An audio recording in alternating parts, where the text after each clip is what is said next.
it's about choosing your priorities. So maybe you don't want to take a scattergun approach and apply to loads of companies.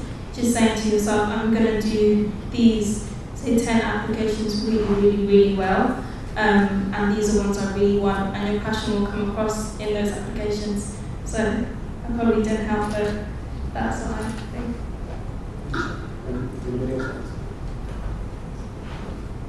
One thing that I would add is, in my final year I applied for 4 places because I'm lazy, and I got rejected by 3, and the 4th one, which I now have, I applied for in April, which is really late, and it's not too late. Things can fall into place. The most important thing is you focus on making yourself the best you possibly can, which is what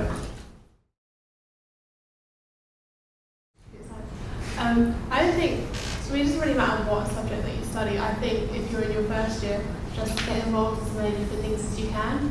So get involved, but have like a wide range of things that you're involved in. So get involved in the sports team, get involved in society, work part-time. Try and get experience in an area that you're interested in. So see if you can maybe work somewhere part-time, but in a relevant type of company.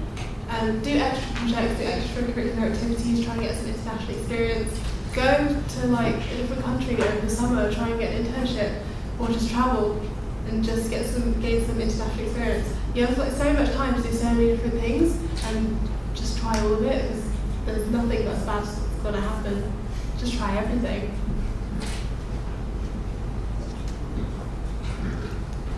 So, as a computer scientist, if you don't have much experience, the best thing to do is just go out and get experience.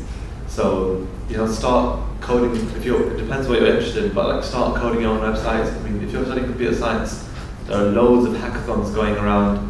You should definitely apply, try out. It's such a great experience, and especially at UCL. I mean, my email inbox gets bombarded with hackathon emails every single day. So there's so many opportunities out there. Find out what you're interested in. And start your own personal projects. Have your own GitHub available. So for those of you who don't know, it's like a website where you showcase a lot of your programming work.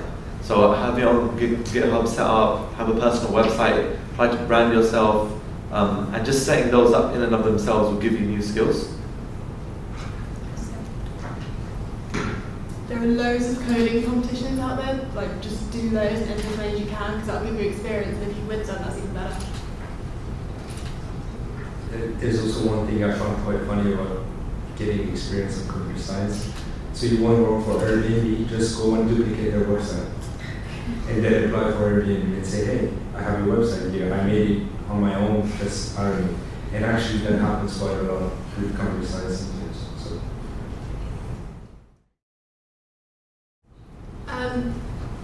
It is true that if you do a placement year, you'll have a better chance of getting a job when you graduate. It does depend on the company though. So you can work there for a year and they can offer you something at the end of it straight out, or you have to apply again, but they'll fast track you through the process. Though saying that, even if you did a summer internship, the same thing can still happen. The thing I would say about placement years, which I think is good, because my internship was for a year, you have that time to make that much more of an impact. So you're there for 12 months and you'll have these set projects at the beginning of the year, but you have 12 months to make a difference.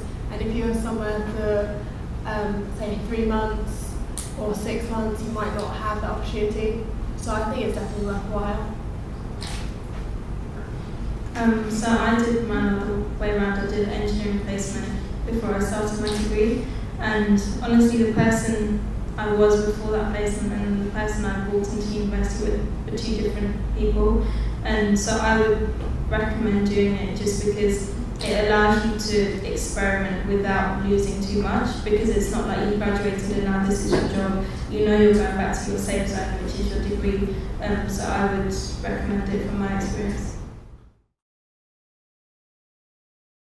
I think 10 weeks is a good amount of time to make impact, and I think if in that 10 weeks at the beginning of it you really define with the company what your aims are, what you're going to be working on, and you can come out of that 10 weeks and say definitively what impact you had in that 10 weeks, I think that's really valuable, because you might not have been able to make that impact in a week or in 2 months. So I think just as long as you know the impact, as long as it's an impactful 10 weeks, I would say. So for most employers, 10 to 12 weeks is the usual length of internship. So I don't think anyone will see that on their CV as, oh, it was only 10 weeks. It should have been 6, and they should have done 2. Like it's very normal, so there's nothing to worry about. What's also great about having a 10 to 12 week internship is, depending on the company and your role, you'll be given a project to do for yourself. So you'll be able to see something from start to finish, and that is usually around 3 months time. So 10 to 12 weeks is usually great. For reading a lot of content online, the most important thing as a computer scientist is to know your data structures, your algorithms, and their implementations. And once you've learned those, you start doing a lot of online challenges and things like that, like Online Judge, on HackerRank, Project Euler, similar websites, and trying to implement best practices. And other things like, I don't know if our degree touches on it so much in the first year, but things like asymptotic analysis and being able to tell the running times of algorithms that you write, not just the ones that they teach you, the algorithms that you write, and making yours as efficient as possible. So in an interview, you might write an algorithm, and they'll ask you, okay, what are the problems with that? How can you make that better? What do you think is the limiting step in this algorithm? Off the top of my head, I can't think of anything else, but I can send some resources your way if you like. So you're on my course, so I'll find that send it to you. Makes sense.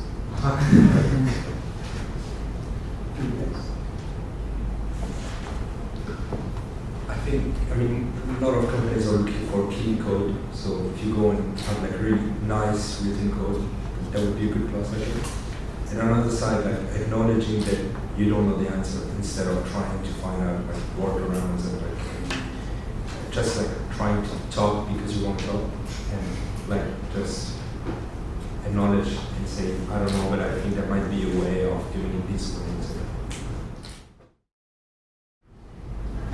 This is why I recommend Enactus, and I spoke about it a lot. But they basically do real world projects alongside your degree, and it's all student led, so they understand the pressures of being a student. And you can either start your own project, or you can get involved with another project. And that's something where over the course of the year you can work on, and I think by April or March it all finishes for exam time. So it's breathable, and I'd say if you want to do a meaningful project but you're not sure how, go to Enactus. Is that just UCL students? No, so they run in I think over 40 universities across the UK, and it just depends. Most unis do have an Enactus society, it just depends. One thing I do want to add to that, I'm a firm believer in the fact that everybody has time. There's no such thing as having free time. And that's my fundamental belief. In my first year, I had a degree to do. I was working, I think, part-time, 15 to 20 hours-ish a week. I was studying another language in the evenings for around 9 hours a week. And I started my own company, which kind of needed to exist. But what you tend to find is that when you give yourself stuff to do, you do it. Like, I've never met a single person, particularly students, that have ever said, I'm free. Ever. But you're more free at certain times than you are other times, but you never ever say you're free. And you tend to find that when you're put into positions of pressure, you learn a lot about yourself, which is all I can say. Can I add to that quickly? Just on the point of time, often we always say, I don't have time. What you should try to rephrase that as is, it's not a priority. Because if it's a priority, you move it up your list of things to do. Whereas just saying, I don't have time, you end up brushing it off. So it's up to you to prioritize what things are important right now and sort of in the medium term as well. I think it's really important to look at the industry news, so find out what's happening in the industry and how that company is contributing to it. I think another important thing to do is look at what their competitors are saying about them. So it's really important to understand the whole market, especially from a competitive perspective, because internally in the company, that's what they're focusing on a lot as well. So it's really important to know that sort of information. How do you find that? Where? There are loads of industry-specific websites that are really good. What are you interested in particular? So IT finance. I'm not so sure about finance, but There's a lot of stuff happening in the financial world. Like a lot. So one thing that's really convenient about just a Google search on news is that it ranks everything that's been happening from loads of different websites, which search does.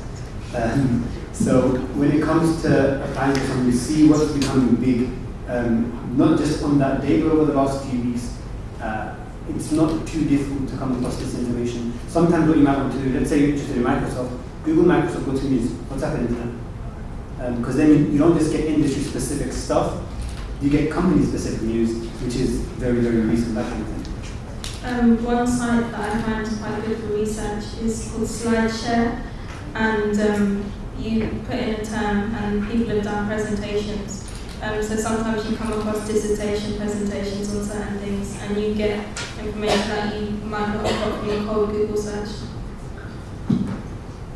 I wanted to add that although that's what other candidates can do, a lot of candidates won't do that, and that's what will filter you out. It's also important, if you know what team you're working with, know what that team does, and know their product inside out. I remember last year, I had an interview at Google for I think it was a similar position as it was a business intern, and they asked me first thing was that they asked me about what the team did. So I had to go through all the research that I'd done in my head and tell them, yeah, your team does this, that, you deal with these products, and then he'd ask me specific questions, my thoughts on those. And the fact that I was able to answer those questions was like a tick in his head. Like, okay, this person really is interested in the company. He doesn't just know about the company, he knows about what the team that is interviewing him is working on. And also another thing, if you know who your interviewer is, just LinkedIn stalk them and know what they do as well. I remember I found out who my interviewer was, and I found out who their manager was, and I had a friend who happened to intern at Google previously. So I started asking about the product, and I just found out a lot more. I mean, if you're interviewing for a specific role, there are websites like Quora and Reddit, Quora, Quora, and Reddit, where people frequently ask questions like, what is it like to work in this role? What is it like to work in this team? Websites like Glassdoor as well. If you haven't heard of Glassdoor, it's a website where people review and critique companies that they worked at and their roles in those companies. A quick funny story actually, sorry, on the whole getting to know your LinkedIn stalking. A friend of mine was getting interviewed for a particular role, and he found his interview on LinkedIn, he found out that she was Polish. So at the very end, when they asked, hey, do you have any questions? He said, hey, just, out of curiosity, your name sounds Polish. Oh yeah, I'm from Poland. Like, you've broken this massive barrier of intimacy. LinkedIn.